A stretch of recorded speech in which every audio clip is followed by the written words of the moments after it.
We're talking about movies. So starting in 2021, Disney has Disney Plus going. They're like, Marvel, we need some shows. Whether you like it or not, give us what you got.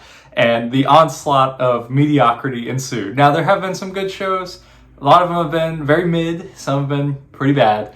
And I think it's crazy to think about, like, I just had to look up that WandaVision was the first one, came out in 2021, that we've only had 2.5 years of these Marvel shows, and there have been like 10 to 12 properties of shows that they made. That's crazy that they're just pushing them out that much. I think the quality really shows in that. So today we are ranking my list of the Marvel Disney Plus shows from least to best.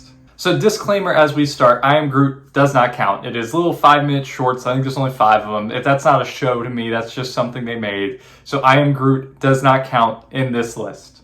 So since the MCU started back in 2008 with Iron Man, I have watched every single thing Marvel has made, except number 10 on my list, Miss Marvel. So I've heard it's good. I've heard people like it, but look, I could not do it. I watched the first episode and it was so slow, such low production quality, and I just couldn't bring myself to watch anymore past the first episode. I've heard people like it, like I said. I'm not hating on the show. If you like it, that's great. I don't think I'm the target audience for this show. I think it is geared towards teenage girls. Not saying you can't like it if you're not a teenage girl, but like I couldn't get past the first episode. They said they're having like this Avengers con, and like it would be this huge big thing, and it was a warehouse with really cheap quality products in it, and it's just not my thing. I'm not the target audience. Not my thing. Heard it's good. That's great. I don't love the aspect of kids superheroes either. I think Marvel's going a lot towards that with a lot of the people they're putting in it, and I like that the kiddie side of it is just not for me. So I've heard it's good, but I can't rank it higher because I literally couldn't make it past the first episode. So that's why Miss Marvel is number 10 on my list. Number 9, a show I did finish, but I wish I hadn't, She-Hulk.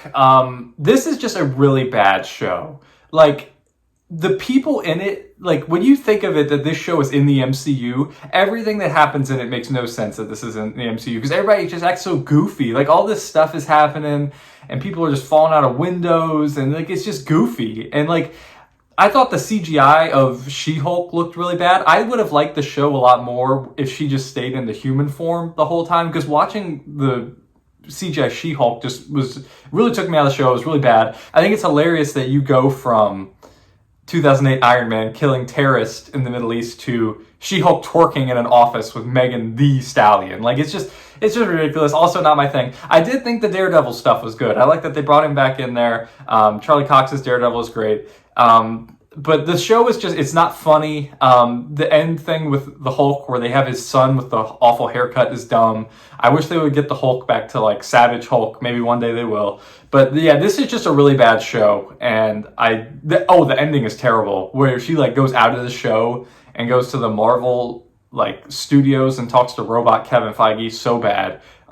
Yeah, just really bad show. I would avoid this one. Don't watch it. Number 8, I got What If. Now, I like the concept of this, and I like some of the individual episodes. Some of the ones that stood out were the Doctor Strange one, the Hank Pym one, the Zombies one, which was really cool. I don't like that they had to cross it all over at the end and make like a big crossover event where you bring together all the episodes. I like the idea of What If as just like single one-shots, like what if this happened and it's just its own thing. I don't think you need to bring everything together at the end, because in the last 2 episodes were really just like its own thing, and it's not like what if this happened. It's like we're going to put all these people together and fight Ultron, which the Infinity Stone Ultron was really cool, and I did like that. But I wish that they would just do singular one-shots instead of crossing them all over. I know they're making a second season. I like just some of the ideas in that, but I can't get it above 8 just because I don't know when I'm going to watch it again. I might watch 1 or 2 episodes here and there, like if they were on, but I'm not going to sit down and watch the whole show again, so I got it at 8. Number 7, I got Falcon and the Winter Soldier. Now, this is not a bad show. I just thought it was very slow and rather boring. I like the aspect where they had the fake Captain America, John Walker, and you get to that one episode where he kills the guy and everybody sees it. That's kind of interesting. It's just like the stuff around it with the Flag Smashers. They're the most generic villains ever.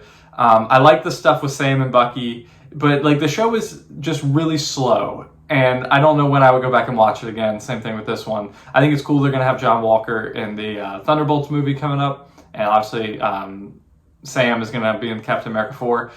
So I guess it's good for that to set up Captain America 4, but it's just kind of a slow show, and I don't know if I would like revisit it anytime soon. I think that the people in it are great: Anthony Mackie, Sebastian Stan. But yeah, it's just kind of an okay show. I don't think it's bad by any means. I like the serious tone of it.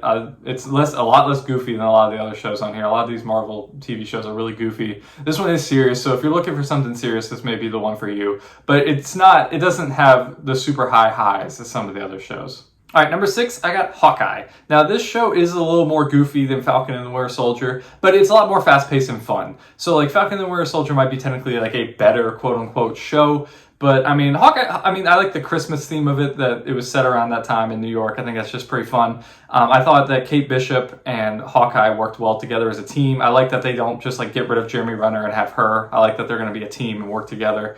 I thought that it was cool that you have Florence Pugh as Yelena Belova come in about halfway through the show. And I really like that they actually did it and brought Vincent D'Onofrio back as Kingpin. However, I think that they made him kind of a bumbling idiot, and I hope next time he pops back up that's not the case. Because at the end, when he's fighting Kate Bishop, he's just kind of like ignoring her, and she just keeps attacking him, and he's just kind of like not even paying attention to her. If this was the Daredevil, or the Kingpin from the Daredevil Netflix show, that fight is over in 2 seconds and she is murdered. But for some reason they made him kind of goofy and he's just kind of like bumbling around like, oh, I'm gonna get you. I hope that when they get to the Daredevil show, he's a lot more serious and less like he is in this. But like I said, it's a fun show, Christmas theme, there's a golden retriever in there. So I got it ranked at 6. I think it's fine. Number 5, I got Werewolf by Night. And Marvel, please, more of this. This was the first special presentation that they made, and I think they should do this way more than they should do the shows. They're able to put their effort into a solid, like, 1 hour thing instead of all these, like, 30-minute, 6-episode shows and stretch it out. I think that this was great for what it was. I'm not really familiar with a lot of the characters in it. I think that Man-Thing was cool. He's just kind of like a big kind of Swamp Thing knockoff. I don't really know, but I thought he was cool. I don't know if any of the other characters are, like, comic book characters. I think the Bloodstone people were. But, I mean, it's a good, like, Halloween kind of thing. The werewolf was cool. I like that it was in black and white. And it's, like, a fun little, I think it's, like, 45 minutes, an hour. Like, it's a good watch. I mean, it's not super connected to everything. I think it will be connected once you get into, like, Blade, because it kind of introduces the vampires and all that kind of stuff. So, like, for what it is, it's really good. It's a quality thing. And I got to reward it for being a solid 1 hour thing as opposed to a stretched out, goofy 6-episode show. Number 4, I got Moon Knight. Now, this is also a character I wasn't super familiar with before the show. I had obviously heard of the character, but I did not know about the details of it. And I thought it was pretty good. I like that Oscar Isaac, he did a really good job. And his character is Stephen Grant, who this show is shown mostly through, kind of doesn't really know much of what's going on. The Mark Spector character, his other personality, knows a little bit more. And it takes a little bit more to get to him. And you get more of the story when it's Mark Spector as opposed to Stephen Grant. I thought Ethan Hawke was great in it, Oscar Isaac, like I said. However, my thing with this show is the ending is really dumb. The ending turns into a giant CGI crocodile versus a giant CGI bird skeleton. And it's just too much. Like, it's a lot going on, and it's just kind of like, okay, you had kind of this serious show, even though there was a hippo. But then you get to the ending, and it's just like nobody sees these giant animals. There's a lot of animals in the show. Like, you see these giant animals fighting in the middle of Egypt, stealing everybody's souls, and like nobody cares. So I think that Moon Knight's going to tie in well when you get to Kang Dynasty, because there's like an Egyptian version of Kang. I think that'll be cool when you get to that, and Moon Knight could help out with him. I like the Egyptian mythology of the show. Just the ending isn't strong enough for me to have it any higher than it is, so I got it here at 4. Number 3, I got the Guardians of the Galaxy Holiday Special. Now, this was really good. You got James Gunn coming back to direct it. It's a Christmas theme thing, kind of like Hawkeye. And you got the fun Christmas song at the beginning. It's really Drax and Mantis-led. Star-Lord isn't in it a ton. But it's just a fun story. You know, it's really unique. They go and kidnap Kevin Bacon from Earth, which ties into, like, the first Guardians of the Galaxy.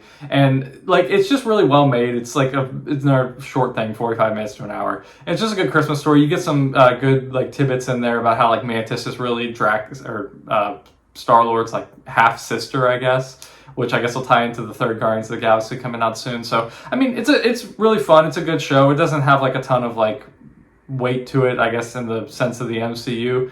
But, I mean, it's really good. I like the special presentations. I thought it was really well made, so I got it here at 3.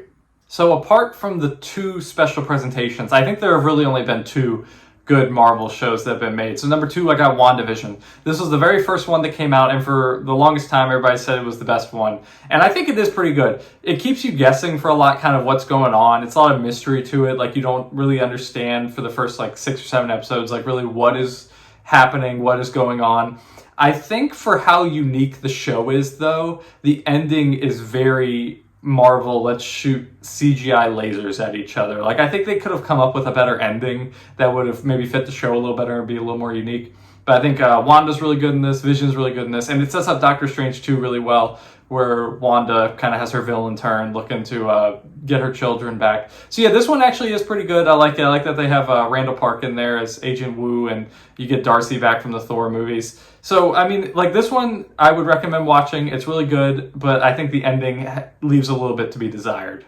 So that leaves at number 1, Loki. Now, this is actually the only one of these I've rewatched, and I think that really shows the quality of it. I think this is a really good show. Tom Hiddleston is great as Loki, bringing him back from Endgame, where it's kind of a different version of Loki that hasn't gone through kind of the character arcs of the other ones, and kind of his redemption and learning to be a hero. I think that Owen Wilson as Mobius is one of the best characters that Marvel has introduced in recent years, where he just wants to ride his jet ski, let him ride it. And I like how the show actually pays off at the end. The whole time you're like, I hope it's Kang at the end. And it is a version of Kang.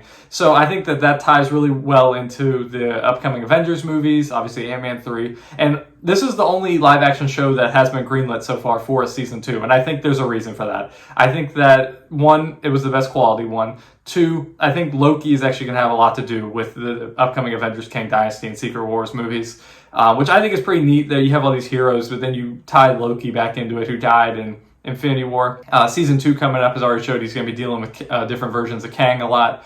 So I think that that'll be neat to potentially tie that back in, where maybe like Thor saw Loki die in Infinity War, and maybe Loki sees Thor die in Kang Dynasty or something like that, and they never really get to reconnect. I think that would be kind of a cool idea that they could toy with. But yeah, I think Tom Hiddleston is great as Loki, and they should keep him around as long as they can. I heard Owen Wilson is going to be in Deadpool 3, which would be awesome to just throw him in there with Ryan Reynolds and Hugh Jackman, because they're kind of messing with the time. The Time Variance Authority is a little confusing with the rest of the MCU. Like, why would they not interfere with a lot of other stuff? But just like, if you don't look at it like that, just look at it for this show. I think it's really good. It's a really fun show. It's really quality. And I think that this is easily the best Marvel Disney Plus show. So that is how I rank the Marvel Disney Plus shows and a lot of the mediocrity that lies within them. But I think it's going to turn around. I heard they're going to move more towards the special presentations and away from the shows. So I think that would be great. We need quality over quantity. And I just think it'll bounce back. I think we'll get there. Let me know what you thought of my list in the comment section below. Did I get some wrong? Do I have one too high? Do I have one too low? Let me know, and I would appreciate it if you like and subscribe to the channel. Help us grow. I'll be back soon with more reviews and rankings, so make sure you subscribe to the channel, and just thank you guys for all you do. Hope you guys have a great week.